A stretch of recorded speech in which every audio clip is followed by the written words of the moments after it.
the gift that God gave me is the gift of speaking. I believe we all have different gifts and we have to work on a gift. And God, during lockdown, I discovered that I can speak. And so I even started releasing videos, and I even have a YouTube channel. ManiiSpeakS. And okay, so today I'm going to talk about moving forward and trusting God. We can all agree that 2020 was a tough year.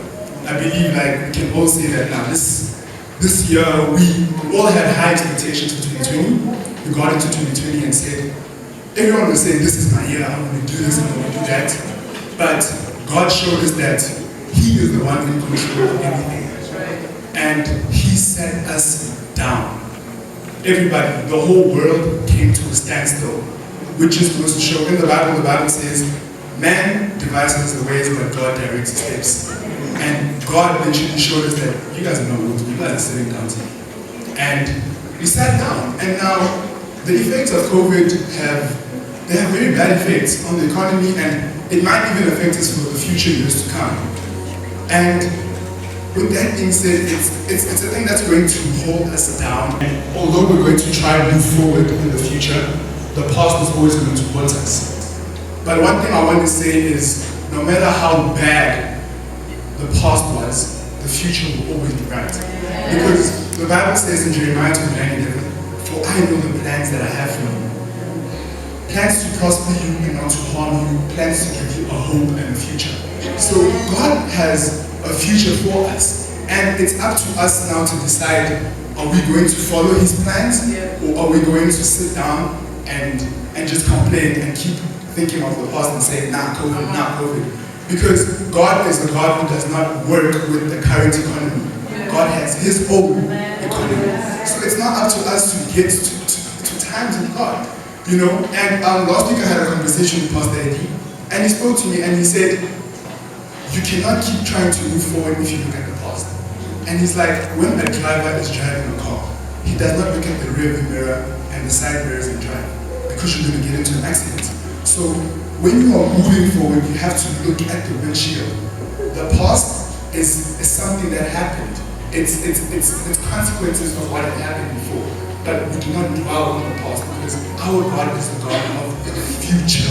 And I remember there was a thing, this is with regards to trusting God. The apostle told us once, he gave us a story. It was a long time ago, I think I was 10, 11. I remember hearing the story. And he said there was a father who had a son, but the son was stuck somewhere in the dark. And the son was afraid. And the father just said, jump. The son was scared. The father is like, trust me and jump. And the son eventually jumped. Going back to the verse, God has great plans for us. So we must trust Him fully. We should not lean on our own understanding, but we should trust Him. And moving forward, it's not going to be easy, because when we run, just like athletes, there are some athletes who get injuries, which may, put a pause on their careers. But when we reach those stages of defeat, we should remember that God is with us. The Bible in Proverbs says, the righteous fall 7 times, but they get up. So whatever it is that comes in your way, keep on keeping on. The goal is to never, ever, ever, ever, never, ever, ever give up. No matter what it is that stands in front of you, never, ever give up. And 2021, just like 2020, we may have our plans, but we recommend this year in God's hands. Pastor Nzambi told us, I think it was mid-November, he said, you can't pray for 2021 the day before. We have time, we still have a week to go. Let us recommend 2021 in God's hands and say, we don't know what's going to happen, but we trust in you. Because the Bible says, do not lean on your own understanding. The Lord directs our paths. So we should keep on believing and trusting in Him, because His ways for us are very, very good.